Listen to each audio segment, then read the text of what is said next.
خذ جنازی. بسم اللہ الرحمن الرحیم. الحمد للہ رب العالمین والصلاة والسلام علی سید الانبیاء والمرسلین وعلی آلہ وصحبہ اجمعین. اما بعد. اعوذ باللہ من الشیطان الرجیم. بسم اللہ الرحمن الرحیم.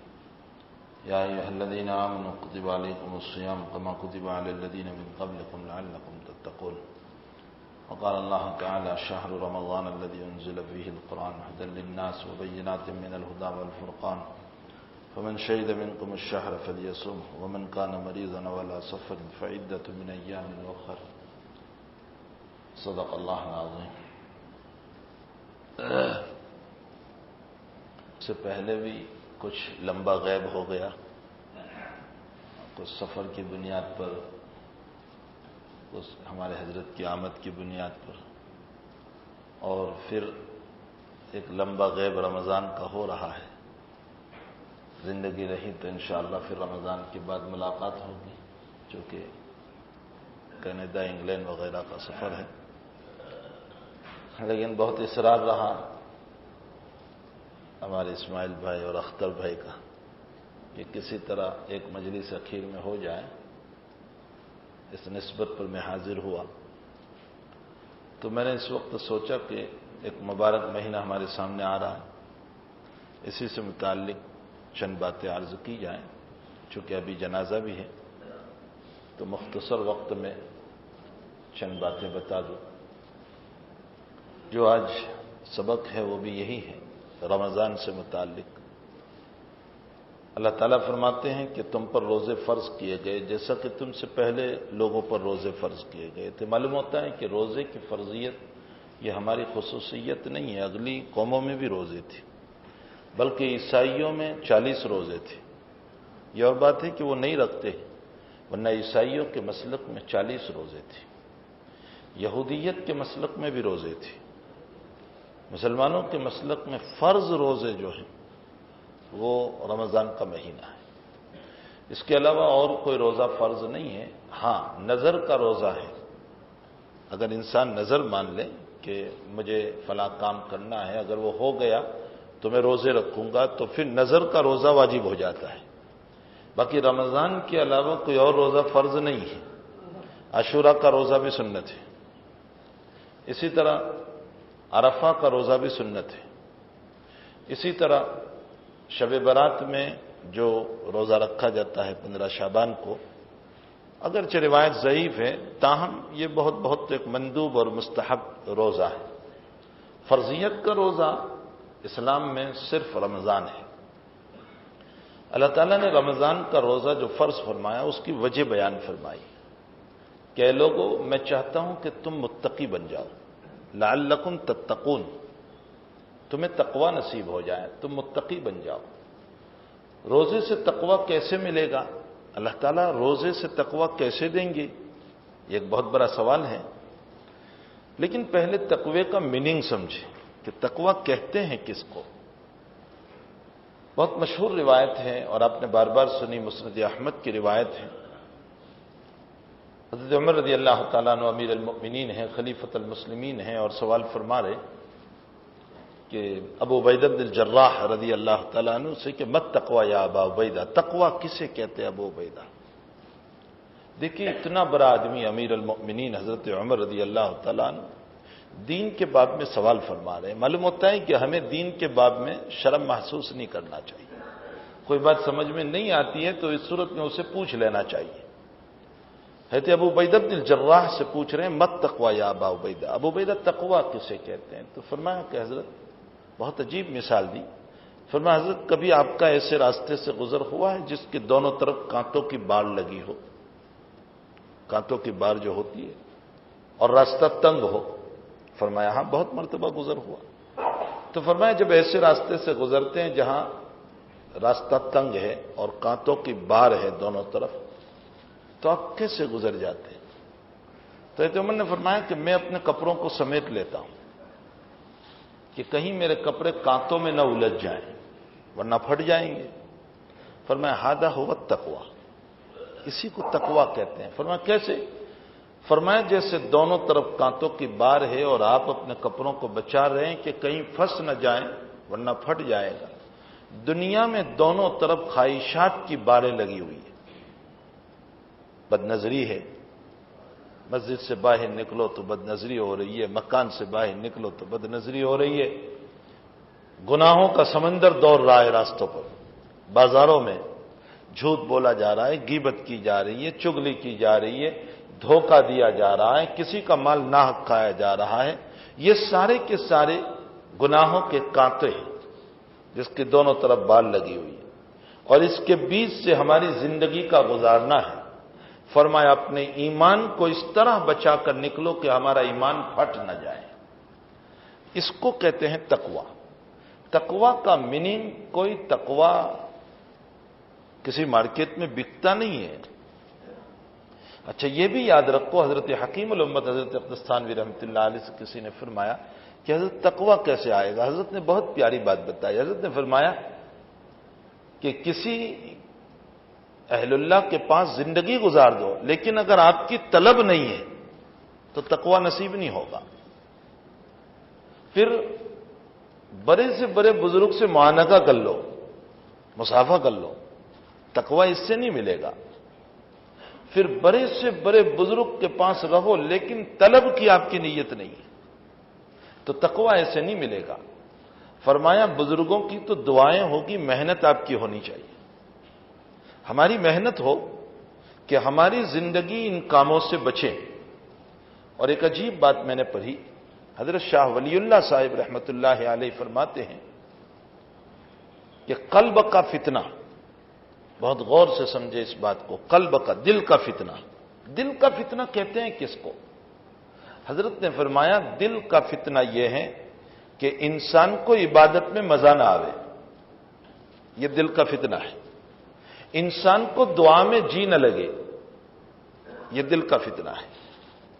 انسان کو سجدے میں لطف نہ آئے، یہ دل کا فتنہ ہے۔ انسان کا جی عبادت کی طرف نہ چلے، ہیلے بہانے کرے، یہ قلب کا فتنہ ہے۔ فرمایا دنیا کے فتنے تھوڑی دیر میں ختم ہو جائیں گے، بہت تو۔ اس پر اور ایک بات مجھے یاد آ گئی، شیخ الاسلام ابن تیمیہ رحمۃ اللہ علیہ کتنا بڑا آدمی ہے۔ اب کے حالات میں لکھا ہے کہ بادشاہ وقت کے خلاف جب فتویٰ دیا، جس میں حضرت جیل میں بھی گئے، پھر تو لوگوں نے کہا کہ حضرت آپ نے بادشاہ کے خلاف فتویٰ دیا ہے اور اب کی خیر نہیں ہے۔ تو حضرت نے فرمایا کہ بادشاہ کیا کرے گا؟ بہت تو مجھے جیل میں ڈال دے گا، ہذا خلوتی، وہ میری خلوت ہوگی، میرے اللہ کو یاد کرنے کا موقع مل جائے گا، یا مجھے جلا وطن کر دے گا، یعنی شہر سے نکال دے گا، تو یہ میری سیر و تفریح ہو جائے گی۔ اللہ تعالیٰ قرآن میں کرتے ہیں سیرو فی الارض، زمین میں چلو پھرو تاکہ اللہ کے قدرت کے نظارے دیکھ کر ایمان مضبوط ہو۔ اور اگر بادشاہ نے میرے لیے حکم کر دیا کہ پھانسی دے دو، ہذا شہادتی، تو یہ میرے لیے شہادت ہو جائے گی۔ اور کون سا راستہ ہے؟ چوتھا، بادشاہ کے پاس اور تو کوئی راستہ ہے نہیں، اور تینوں میں میرے لیے خیر ہے۔ جیل میں ڈالا تو بھی خیر کہ خلوت ملے گی اللہ کو یاد کرنے کے۔ دیکھو جلوت جتنی ہوتی ہے نا، جتنی مجلسوں میں رہتے ہیں اتنے ہم اللہ سے دور ہوتے ہیں، مجلس بازیوں سے اللہ سے دور ہوتے ہیں، اور خلوت جتنی ہوتی ہے اتنے اللہ کو یاد کرتے۔ اسی لیے آخری عشرے میں اعتکاف کروایا گیا کہ تم خلوت میں رہو تاکہ تمہارا آخری عشرہ اللہ کی عبادت میں گزرے۔ حضرت عائشہ رضی اللہ تعالیٰ عنہ فرماتی ہے نبی کریم صلی اللہ علیہ وسلم کے متعلق کہ حضرت آخری عشرے میں شد میزرہ، اپنی لنگی بہت مضبوطی سے باندھ لیتے تھے۔ اس کے دو مطلب بیان فرمائے۔ ہماری زبان میں بولتے ہیں کوئی کام جب بہت تیزی سے کرتا ہے تو کہتے ہیں کمر کس لیتا ہے، یعنی حضرت آخری عشرے میں کمر کس لیتے تھے عبادت کے لیے۔ اور دوسرا مطلب بیان فرمایا لنگی مضبوط باندھتے تھے، مطلب آخری عشرے میں کبھی بیوی کے قریب نہیں ہوتے تھے۔ لنگی مضبوط باندھنے کا یہ مطلب ہے کہ بیوی سے قریب ہی نہیں۔ فرمایا حضرت تہجد کے لیے ہمیں کبھی نہیں اٹھاتے سال میں، لیکن آخری عشرے میں روزانہ اٹھاتے تھے۔ اتنا اہتمام حضرت نبی کریم صلی اللہ علیہ وسلم آخری عشرے کا فرماتے تھے۔ تو اعتکاف سے خلوت ہو جاتی، اور خلوت کی بنیاد پر ہمیں عبادتوں میں ذوق آتا ہے، مزہ آتا ہے۔ خلوتوں میں اللہ کی یادیں ایک بات اور ابھی ابھی ذہن میں آئی، دیکھیے حضرت شاہ وصی اللہ صاحب رحمۃ اللہ علیہ، کسی نے سوال فرمایا کہ حضرت ویسے ہی حج پر بیان فرما رہے تھے، حضرت نے فرمایا کہ کوئی کسی بزرگ سے بیعت ہے اور بزرگ کی صحبت میں رہتے رہتے اس کی نسبت قوی نہیں ہوئی، یعنی دل اس کا ایمان پر اتنا مضبوط نہیں ہوا، تو فرمایا کہ وہ کعبۃ اللہ کو دیکھتا رہے وہاں جا کر، انشاءاللہ کعبۃ اللہ کی رویت سے نسبت قوی ہو جاتی ہے۔ انسان کی نسبت جو ہے وہ کعبۃ اللہ کو دیکھنے سے قوی ہو جاتی ہے۔ تو کوئی صاحب مجلس میں بیٹھے تھے، انہوں نے فرمایا حضرت سب کی استطاعت کہاں ہے کہ کعبہ کے پاس جائیں، سب تو مالدار ہے نہیں کہ وہاں تک جائیں۔ تو حضرت نے بڑا عجیب جواب دیا، حضرت نے فرمایا قرآن دیکھتے رہو اور پڑھتے رہو، کعبہ مخلوق ہے اور قرآن اللہ کا کلام ہے، اس کے دیکھنے اور پڑھنے سے بھی نسبت قوی ہو جائے گی۔ اور ایک عجیب بات حضرت نے اور آگے ارشاد فرمائی کہ ویسے قرآن کے پڑھنے اور دیکھنے سے نسبت قوی ہوتی ہے۔ ہمارے بعض بزرگ آج بھی ہمارے بعض بزرگان دین ہیں کہ جن کا معمول قرآن پڑھنے کا خوب ہے اور ان کی نسبت بڑی قوی ہے۔ یہی وجہ ہے، میرے ایک ملنے والے ہیں اس ناچیز اور گنہگار سے بیعت ہیں، وہ انگلینڈ میں ہے، بریڈ فور میں حاجی صاحب ہے، حافظ صاحب ہے، اور ان کا اکثر معمول روزانہ قرآن پڑھنے کا ہے، ایک قرآن۔ آج بھی اللہ کے کچھ بندے ہیں ایسے، جبکہ ان کی عمر 74 سال سے اوپر ہے، لیکن آج بھی ان کا معمول ہے قرآن کریم کو پڑھنے کا۔ تو حافظ احمد صاحب بہت نیک صالح طبیعت کا آدمی ہے، جو قرآن کریم ان کا ایک شغف ہے قرآن پڑھنا، اور یہی وجہ ہے کہ قرآن کی برکت سے اللہ تعالیٰ نے ان کے جسم میں بڑی برکت دے رکھی کہ ان کی صحت اچھی ہے، ان کی طبیعت اچھی ہے۔ تو شاہ وصی اللہ صاحب رحمۃ اللہ علیہ نے ایک عجیب بات فرمائی کہ کعبۃ اللہ کو دیکھنے سے بھی نسبت قوی ہوتی ہے اور قرآن کریم کو دیکھنے سے اور پڑھنے سے بھی نسبت قوی ہوتی ہے، اور فرمایا اگر کعبہ کے پاس چلا گیا اور وہاں قرآن لے کر بیٹھا رہا تو نسبت دوبالا ہو جائے گی، قرآن کی نسبت اور پھر کعبۃ اللہ، تو اور نسبت اس کی اللہ کے ساتھ قوی ہو جائے گی۔ اس کا تعلق، نسبت کا معنی تعلق ہے، اس کا تعلق اللہ کے ساتھ قوی ہو جائے گا۔ تو بہرحال تقویٰ کا معنی ہوتا ہے کہ ہم ان برائیوں سے اپنے آپ کو بچائیں، ان گناہوں سے اپنے آپ کو بچائیں۔ اسی لیے حدیث شریف میں روایت میں ہے، بخاری شریف کی روایت ہے، نبی اکرم صلی اللہ علیہ وسلم فرماتے ہیں، حدیث قدسی ہے، اللہ کے حبیب فرماتے ہیں کہ اللہ جل شانہ فرماتے ہیں کلو عملی ابن آدم الا الصیام، آدم کی اولاد کے تمام عمل یہ میرے فرشتوں سے ثواب دیا جائے گا، الا الصیام مگر روزے، الصوم لی وانا اجزی بہ، اور دوسری روایت مسلم کی ہے جس میں یوں ہے کہ یہ میرے لیے بھوکا رہا، میرے لیے پیاسا رہا، میرے لیے بیوی کو چھوڑ دیا، تو فرمایا جو میری صفت اختیار کر رہا ہے اور میرے لیے بھوکا پیاسا رہا، جبکہ اس کی طبیعت کھانے کو چاہ رہی تھی، پینے کو چاہ رہی تھی، بیوی کو چاہ رہی تھی، لیکن میرے خاطر تو اس کا عشق اس کو میری طرف لے آیا اور کھانا پینا چھڑا دیا، فرمایا سب کا ثواب میرے فرشتے دیں گی اور روزے کا ثواب میں خود دوں گا، وانا اجزی بہ، میں خود دوں گا۔ یہ روزے کی بہت بڑی فضیلت ہے، اور مالک کریم جب دینے پر آ جائے، آج ذرا سا کلیکٹر بلا کر کے کہتا ہے ایوارڈ، تو اتنی بڑی تصویر گھر میں لگاتا ہے، بھائی یہ کیا؟ کہا مجھے کلیکٹر نے ایوارڈ دیا تھا، دنیا بھر کو بتاتا پھرتا ہے کلیکٹر نے مجھے ایوارڈ دیا، میرا رب مجھ کو ایوارڈ دے گا روزے کے بدلے میں۔ لیکن افسوس ہے کتنے گھرانے وہ ہیں جن کے مہینے رمضان گزر گیا لیکن روزہ نام کی کوئی چیز نہیں ہوتی، کتنے مکان ایسے، کتنے مکان۔ ایک بستی سے متعلق یو پی میں ہے، ایک بستی سے متعلق بتایا گیا کہ وہ بستی سوائے مؤذن اور امام کے نہ کوئی نمازی نہ کوئی روزے دار، بستی ویسی ہی پڑی ہوئی۔ اللہ جزائے خیر دے ان جماعت والوں کو، دعوت و تبلیغ کو، کہ یہ بیچارے بے طلبوں میں پہنچتے ہیں اور ان میں محنت کرتے ہیں اور کسی طرح ان کو اٹھانے کی کوشش کرتے ہیں، تو نسبت پیدا۔ تقوی کا معنی ہوتا ہے کہ کانٹوں کی بار، یعنی جو خواہشات ہیں، جو گناہ ہے، اس کے بیچ سے اپنے دامن کو بچانا، ایمان کو بچانا، اس کو تقوی کہا جاتا ہے۔ تو اللہ کے حبیب فرماتے ہیں کہ اللہ کہہ رہا ہے، نبی علیہ السلام نہیں بیان کر رہے، اللہ بیان کر رہے، کیا کہہ رہے؟ تمام اعمال کا بدلہ میرے فرشتے، الا الصیام مگر روزے کا بدلہ میں دوں گا۔ پھر آگے ایک بات اپنے بندے کو کہی، میرے بندے جب تو نے روزہ رکھا تو روزہ رکھنے کے بعد لڑنا مت، جھگڑنا مت، فسق و فجور نہ کرنا، لا سخب چلانا مت، شور نہ کرنا، اور اگر کوئی تجھ سے لڑنے آئے تو یوں کہہ دینا انی صائم، میں روزے دار ہوں۔ اب سوال یہ پیدا ہوتا ہے کہ انی صائم یہ تو ریاکاری ہو گئی، کسی کو کہنا کہ میں روزے دار ہوں یہ تو ریاکار۔ اس کا جواب یہ ہے کہ رمضان میں تو سبھی روزے دار ہوتے ہیں، اس میں کیا ریاکاری؟ بھائی ریاکاری تب ہوتی جب نفلی روزہ ہوتا، رمضان میں تو ہے ہی رمضان کا مہینہ، روزے کا مہینہ۔ اگر میں نے کہہ دیا رمضان میں کہ میں نے روزہ رکھا تو اس میں ہر انسان سمجھتا ہے کہ اس میں کیا دھار ماری تو نے، یہ تو ہے ہی روزے کا مہینہ، تو یہ کوئی ریاکاری نہیں۔ اور بعض علماء نے لکھا ہے کہ اپنے دل میں کہہ دے کہ انی صائم، میں روزے دار ہوں، یہ لڑ رہا ہے میں کیوں لڑوں؟ فرمایا کہ اگر تو نے روزہ رکھ کر چلایا، گالی گلوز کیا، برا بھلا اور برائیوں میں تیرا وقت گزرا، تو اس صورت میں اللہ کے حبیب پاک صلی اللہ علیہ وسلم فرماتے ہیں میرا اللہ کہتا ہے کہ تجھے بھوکے رہنے کے علاوہ کچھ نہیں ملا، صرف تو بھوکا رہا، تیرا کوئی تیرا فریضہ ادا ہو گیا، بس اتنا ہوا، باقی ثواب تجھے کچھ نہیں ملے گا۔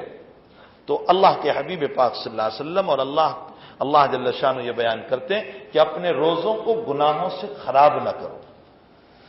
پھر مبارک مہینہ جو ہم گزارتے ہیں اس میں اپنے روزوں کا بڑا اہتمام کرنا چاہیے، اپنے روزوں کو بچانا چاہیے کہ اس میں برائیوں کے کانٹے لگ کر کے میرا روزہ پھٹ نہ جائے، برا نہ ہو جائے۔ بہت سارے لوگ بازار میں دکانوں پر بیٹھ کر جو کوئی گناہ کا کام کرتے ہیں، انہیں چاہیے کہ مبارک مہینے میں کم سے کم اپنی حفاظت کر لیں۔ اور علماء نے لکھا ہے کہ اگر رمضان کا روزہ تم نے صحیح سالم گزار لیا تو رمضان کی برکت سے اللہ 11 مہینے کی تمہاری حفاظت فرما لیں گی۔ شرط یہ ہے کہ رمضان ہمارا صحیح گزرے۔ افسوس تو اس پر ہے کہ ہمارا رمضان صحیح نہیں گزرتا۔ ہمارے جوانوں کا حال یہ ہے، عمومی طور پر حال یہ ہے کہ وہ یا تو کھانے پینے میں رات گزار رہے، گھومنے اور تفریح میں کوئی رات گزار رہا ہے، کوئی راندیر جا رہا ہے، کوئی کہاں جا رہا ہے، کوئی کہاں جا رہا ہے، اور اب تو حد ہو گئی، غضب ہو گیا، بمبئی تک جا رہے ہیں صرف 2 لقمے کھانے کے لیے، صرف 2 لقمے کھانے کے لیے، اور رات بھر بیداری کر رہے ہیں۔ اور اس بیداری کے درمیان گائن بھی بج رہے ہیں گاڑی کے اندر، اور برائیاں بھی ہو رہی ہے، اور غیبتیں بھی ہو رہی ہے، اور نہ معلوم کیا سے کیا ہو رہا ہے۔ مبارک مہینہ ہمارا خراب اور ویران ہو گیا۔ پھر بعض جگہوں پر ایک عجیب رواج ہے کہ 10 دن میں قرآن پورا کر لیتے ہیں، 3 پارے روزانہ پڑھتے ہیں اور 10 دن میں قرآن پورا۔ اب 10 دن کے بعد کیا کرتے ہیں؟ تراویح چھوڑ دیتے ہیں، یہاں وہاں گھومتے رہتے ہیں۔ یاد رکھیے یہ 2 سنتیں ہیں، ایک سنت ہے قرآن کا پڑھنا یا سننا، اور ایک سنت ہے 20 رکعت پڑھنا۔ تو اگر 3 پارے روزانہ پڑھ کر 10 دن میں قرآن پورا کر لیا تو قرآن کی سنت ادا ہوئی، لیکن روزانہ 20 رکعت کی تراویح کی سنت تو اپنی جگہ باقی ہے، تو اس کو چھوڑ کر ہم کیسے جا سکتے؟ اس لیے بہتر شکل یہ ہے کہ یہ 3 پاروں کی شکل ہی کو نکال دو۔ اس کا فائدہ یہ ہوگا کہ 3 پاروں کی شکل کو نکال دیں گے تو اس صورت میں اللہ ہی کی خانقاہیں چل رہی ہے، اور خانقاہوں کے اندر سارے لوگ معتکفین ہوتے ہیں، وہ وہیں رہنے والے ہوتے ہیں، اور وہ مہینہ بھر وہیں رہتے ہیں، تو ان کے 3 قرآن پورے ہوتے ہیں، وہ دوسرا مسئلہ۔ باقی عام مساجد کے اندر ہوتا یہ ہے کہ 3 پاروں کے ذریعے سے قرآن پورا کر کے باقی 20 دنوں کے اندر تراویح کو چھوڑ دیتے ہیں، جبکہ علماء نے تراویح کو سنت مؤکدہ لکھا ہے، مؤکد ترین سنت ہے، اور وہ ہماری چھوٹی جا رہی، تو اس کے بجائے روزانہ 1.25 پارہ پڑھتے رہیں تو اس بہترین شکل یہ ہو جائے گی کہ روزانہ تراویح بھی معمول کے ساتھ پڑھتے رہیں گے اور تراویح ناگہانی ہوگی۔ بلکہ ہمیں تو وہ طریق اختیار کرنا چاہیے جو حرمین الشریفین میں ہے کہ روزانہ 1 پارہ پڑھے، 1.25 پارہ بھی نہ پڑھے، تاکہ ہمارا قرآن 29 کو ختم ہو۔ اس لیے کہ 27 کے بعد بھی مسئلہ یہ ہوتا ہے کہ لوگ تراویح سے غافل ہو جاتے ہیں اور کہتے ہیں یہ تو علم طرح ہے، اس میں حاضر ہونے کی کیا ضرورت ہے؟ تو 27 کے بعد بھی ہماری تراویح گل ہو جاتی ہے، اور جہاں تراویح گل ہوتی ہے وہاں پر نمازیں بھی گل ہو جاتی ہیں۔ تو ایک بہت بڑا عمومی فتنہ اس وقت چل رہا ہے، امت کو اس عمومی فتنے سے بچانے کے لیے، اور پھر کم سے کم یہ رسم بھی تو ٹوٹ جائے گی کہ 27 ہی کو پورا ہونا چاہیے، یہ بھی تو ایک رسم ہے۔ تو یہ رسم بھی تو ٹوٹ جائے گی کہ 27 ہی کو قرآن ختم ہو، 29 کو ختم کرے تاکہ روزانہ ایک پارا چلتا رہے اور 29 کو ختم ہو جائے. ہم پہلے 4 دن میں 1.25 پارا پڑھ لیں تاکہ 29 کو ختم کرنا آسان ہو جائے. 30 پارے ہیں تو 29 پر پورے ہو جائیں گے. تو نمازوں کا اہتمام مبارک مہینے میں نے اس سے پہلے بھی غالباً محی الدین ابن عربی کا مکاشفہ بتایا تھا کہ محی الدین ابن عربی رحمۃ اللہ علیہ فرماتے ہیں کہ میں نے عالم کشف میں مجھے اللہ نے یہ بتایا کہ جو انسان رمضان کی توہین کرتا ہے اللہ اس کی شکل سور کی شکل بنا دیتا ہے. یہ اہل اللہ کو نظر آتا ہے، ہمیں نظر نہیں آتا، یہ اللہ والوں کو نظر آتا ہے. اس لیے کہ بہت ساری روایتیں آپ نے سنی ہوگی اور بہت سارے بزرگوں کی کشف و کرامتیں سنی ہوگی کہ اس رات کے اندر درخت سجدے کرتے ہیں شب قدر کے اندر، لیکن ہم کہتے ہیں ہمیں کچھ بھی نہیں. یہ ان لوگوں کو نظر آتا ہے جن کو اللہ تعالیٰ نے وہ فراست اور وہ علم عطا فرمایا ہے، ان کو نظر آتا ہے، ہمیں نظر نہیں آتا. بہرحال مبارک مہینہ ہے، اس مبارک مہینے کے اندر اہتمام ہمیں یہ کرنا ہے کہ اپنا روزہ خراب نہ ہونے پائے، یعنی برائیوں سے اور گالی گلوچ سے اور فسق و فجور سے اور گائنوں سے اور گندے کلاموں سے اور ناولوں سے اور دائجیز کے پڑھنے سے ہمارا روزہ خراب نہ ہونے پائے اور ہم زیادہ سے زیادہ قرآن کریم کے پڑھنے والے بنے، زیادہ سے زیادہ. ہمارے حضرت عمومی طور پر 2 نصیحتیں فرماتے ہیں. فرمایا ایک کلمہ شریف خوب پڑھو، لا الہ الا اللہ لا الہ الا اللہ خوب پڑھو. دوسرا درود شریف خوب پڑھو. اور تیسرا قرآن شریف کو خوب پڑھو. قرآن کریم کو رمضان سے بڑی مناسبت ہے، تو رمضان میں اس قرآن کریم کا روزانہ ورد ہونا چاہیے. کم سے کم 2 پارے تو پڑھ لے، دن کے 2 پارے پڑھو گے مہینے میں ہمارے 2 قرآن ختم ہو جائیں گے. کتنا خوش ہوگا رب کریم اس کے کلام کے پڑھنے سے. بھائی دنیا میں اگر میری لکھی ہوئی کتاب کوئی پڑھتا ہے تو مجھے کتنی خوشی ہوتی ہے، تو اللہ کا کلام جب پڑھا جاتا ہے تو اللہ کو کتنی خوشی ہوتی ہوگی. تو روزوں کو تو اس طرح خراب نہ کریں. دوسری ایک بات یہ ہے کہ رمضان المبارک میں نبی اکرم صلی اللہ علیہ وسلم کی سخاوت بہت بڑھ جاتی تھی. حضرت کی سخاوت بہت ہو جاتی. حضرت تو ویسے بھی سخی تھی، حضرت کی سخاوت تو ہر وقت چلتی رہتی تھی، لیکن بخاری شریف میں ہے کہ رمضان میں سخاوت کا حضرت کا عالم یہ ہوتا تھا کہ کوئی مکان باقی نہیں رہتا تھا. فرمایا راوی حدیث صحابی نے کہ جیسے ہوا چلتی ہے ویسے حضرت کی سخاوت چلتی تھی. کیا مطلب اس کا؟ ہوا چلتی ہے تو اپنوں ہی کے مکان میں نہیں جاتی، دشمنوں کے مکان میں بھی جاتی ہے. آپ کی سخاوت اپنوں کے مکان میں بھی دشمنوں کے مکان میں بھی جاتی تھی. ہوا چلتی ہے تو صرف مالداروں کے وہاں نہیں جاتی، غریبوں کے وہاں بھی جاتی ہے. حضرت کی سخاوت مالداروں کے وہاں بھی جاتی تھی، غریبوں کے وہاں بھی جاتی تھی. تو حضرت کی سخاوت اور پھر آخری جو رمضان نبی اکرم صلی اللہ علیہ وسلم کا ہے جس کے بعد حضرت دنیا سے تشریف لے گئے، اس رمضان میں تو ایک عجیب مسئلہ ہوا کہ ہر سال ایک قرآن سناتے تھے جبریل امین. اس سال 2 قرآن سنائے. حضرت نے ایک پورا قرآن سنایا جبریل کو، اور جبریل نے قرآن سنایا نبی کریم صلی اللہ علیہ وسلم. 2 قرآن سنائے. بعض علماء نے لکھا ہے کہ قرآن کی بدولت بھی حضرت کی سخاوت بڑھ جاتی تھی. قرآن ہے ہی ایسی چیز کہ جس سے قلب کے اوپر ایک اثر پڑتا ہے. تو رمضان میں بھائی ہماری سخاوتوں کا اہتمام بھی ہونا چاہیے. سخاوتوں کے اہتمام کا مطلب یہ ہے، عمومی طور پر ہمارے وہاں ہوتا یہ ہے کہ لوگ زکوٰۃ بھی رمضان میں نکالتے ہیں، بہت اچھی بات ہے، اس لیے کہ رمضان میں ثواب بھی زیادہ ہوتا ہے. تو رمضان میں ہمیں اپنی سخاوت کو بڑا اہتمام کرنا چاہیے. غریبوں کو کھانا کھلاؤ. اللہ کے حبیب پاک صلی اللہ علیہ وسلم نے فرمایا اگر کسی کو تم نے روزہ افطار کرا دیا، آقا فرماتے ہیں روزے دار کو اللہ جتنا ثواب دینے والا ہے اس کے روزے کے برابر تمہیں بھی ثواب دے گا، اور اس کے ثواب سے کوئی کمی نہیں ہوگی. ہمارے وہاں ایک غلط سوچ بھی ہے کہ غربا کو بھی اگر رمضان میں افطاری کے لیے کچھ دیا جائے تو وہ یوں کہتے ہیں کہ نہیں ہمیں اپنی چیز سے افطار کرنا چاہیے، کسی کی چیز سے افطار نہیں کرنا چاہیے، اس لیے کہ ہمارا روزے کا ثواب ان کو مل جاتا ہے. یہ غلط بات ہے. حقیقت یہ ہے کہ نبی علیہ السلام یہ بتانا چاہ رہے ہیں کہ اگر کسی غریب کو تم نے افطار کرایا تو اس کو تو اپنے روزے کا ثواب ملنے ہی والا ہے، لیکن اس کے روزے کے برابر ثواب اللہ تمہیں بھی عطا فرمائے گی.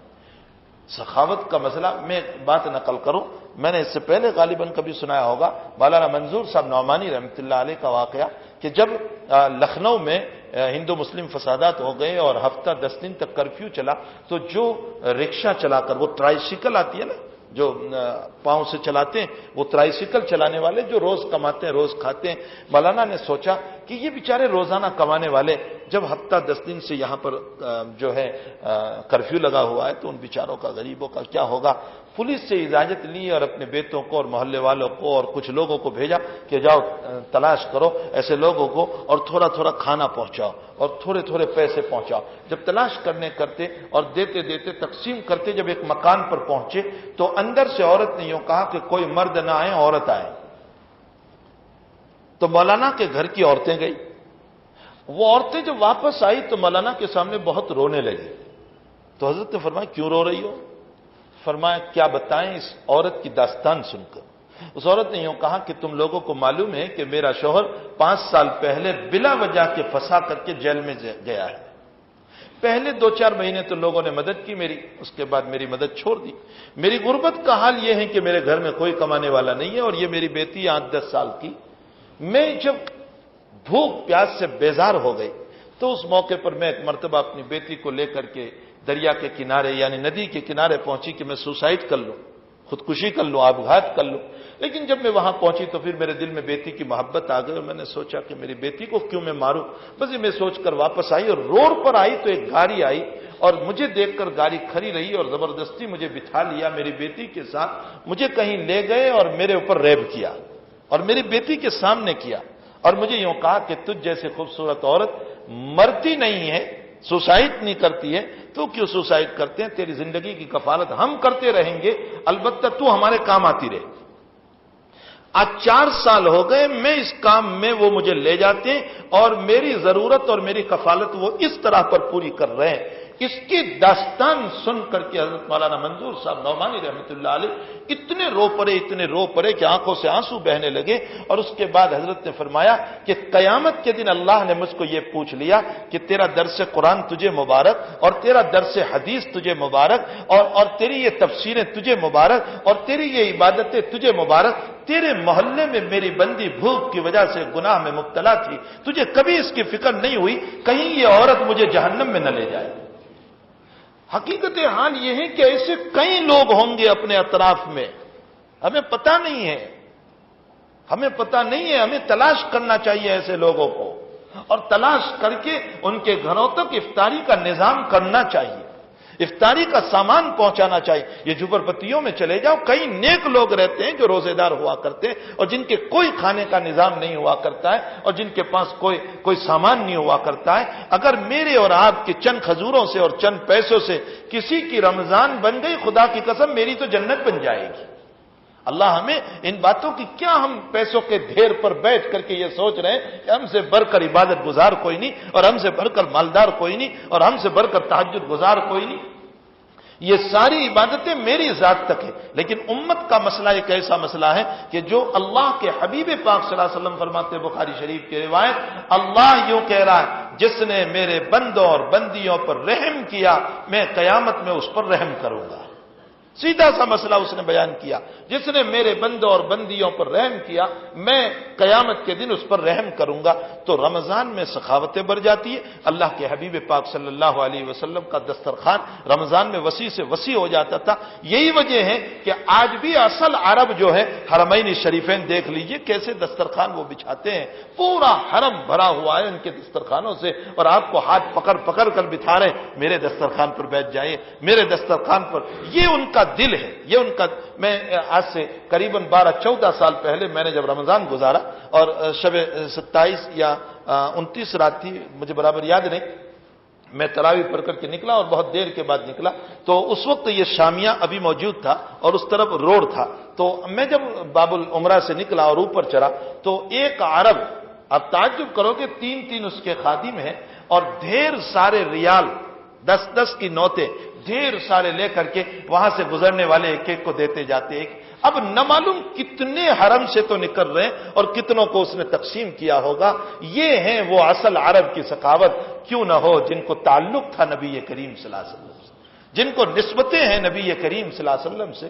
اللہ کرے کہ ہم بھی اپنی کمائی ہوئی اس رقم کو، اپنی گھاری کمائی کو غربا پر خرچ کرنے والے بنے، یتامہ پر خرچ کرنے والے بنے، بیواؤں پر خرچ کرنے والے بنے، ان کا تعاون اور ان کی نصرتیں کرنے والے بنے۔ میرے آقا صلی اللہ تعالی علیہ وسلم کی سخاوت رمضان میں بہت بڑھ جاتی تھی، اور حضرت جیسے ایک ہوا چلتی ہے ہوا، اس طرح حضرت کی سخاوت چلا کرتی تھی، اور کوئی کچا یا پکا مکان، کوئی امیر یا غریب، اور کوئی اپنا یا پرایا، کوئی دشمن یا دوست، کسی کا مکان ایسا نہیں تھا جہاں حضرت کی سخاوت نہ پہنچتی ہو۔ تو رمضان میں ہماری سخاوتوں کا اہتمام ہونا چاہیے۔ بہت سارے لوگ چندہ والوں کو دھٹکارتے ہیں، یہ غلط بات ہے، یہ بہت غلط بات ہے۔ اگر واقعتاً آپ کو یقین ہے کہ یہ سچا ہے، یہ جھوٹا نہیں ہے، یہ فراڈ نہیں ہے، واقعتاً یہ مدرسہ صحیح ہے، تو اس صورت میں اس کا تعاون کر دینا چاہیے، اور اگر تعاون نہیں کر سکتے ہیں تو کم سے کم دعا دے کر کے اس کو روانہ کر دو کہ میرے پاس نہیں ہے، اللہ تیری مدد فرمائے، کچھ نہیں تو 5 روپے اور 10 روپے ہی اسے دے دیجئے، تاکہ 5-10 روپے سے اس کا جی خوش ہو جائے گا۔ لیکن ہمارے حضرت کے پاس ایک مولوی صاحب آئے اور فرمایا حضرت میں فلاں جگہ چندے کے لیے گیا تو لوگوں نے مجھے بڑے تانے دیے، وہ یہ کہہ کر وہ رونے لگے، تو حضرت نے فرمایا رو مت بیٹا، وہ تانے تجھ کو نہیں دیے ہیں، وہ تانے اللہ کو دیے ہیں۔ تو ہم تانا دینے والے نہ بنے، ہم مدد ہو سکتی ہے تو کریں، نہیں ہو سکتی ہے تو اس صورت میں دعاؤں کا اہتمام کر کے اس کو روانہ کر دیں۔ تو رمضان میں غریبوں کے روزے کا اہتمام، افطاری کا اہتمام وغیرہ ہونا چاہیے، اور پھر اسی کے ساتھ توبہ استغفار کا بھی بڑا اہتمام ہونا چاہیے۔ توبہ اور استغفار کا خوب معافی مانگو اللہ سے، اور آخری عشرہ جو ہے نا ہمارا، آخری عشرہ تو ایسا گزارنا چاہیے کہ کہیں نہ جاؤ، ہو سکے تو اعتکاف کر لو، نہیں ہو سکتا ہے تو اپنا اکثر وقت مسجد میں گزارو، اکثر وقت مسجد میں گزارو، تاکہ ہمارا آخری عشرہ جو ہے اللہ کی یادوں میں گزر جائے۔ نبی کریم صلی اللہ علیہ وسلم کا آخری عشرہ آپ کا دوام معمور رہا، صرف ایک رمضان حضرت آخری عشرے میں اعتکاف میں نہیں بیٹھے تھے، لیکن حضرت نے پھر اس کی قضا کی تھی شوال میں۔ باقی حضرت کا دوام معمول یہ رہا کہ آپ ہر سال آخری عشرے کا اعتکاف فرماتے تھے، اس لیے آخری عشرے کے اعتکاف کو سنت مؤکدہ کفایہ قرار دیا گیا۔ کفایہ کا مطلب یہ ہوتا ہے کہ ایک بستی کا ایک آدمی بھی بیٹھ جائے تو بستی پر سے گناہ ٹل جاتا ہے، اور اگر کوئی نہیں بیٹھتا ہے تو اس صورت میں ساری بستی گنہگار ہوتی ہے۔ اللہ تعالیٰ ہمیں ان باتوں کو سمجھنے کی توفیق عطا فرمائے۔ ایک آخری حدیث پر چونکہ جنازہ آ گیا ہے، آخری حدیث پر اپنی بات کو ختم کر دوں۔ اللہ کے حبیب ممبر پر چلے، پہلے سیڑھی پر قدم رکھا تو فرمایا آمین، دوسری پر قدم رکھا آمین، تیسری پر قدم رکھا آمین۔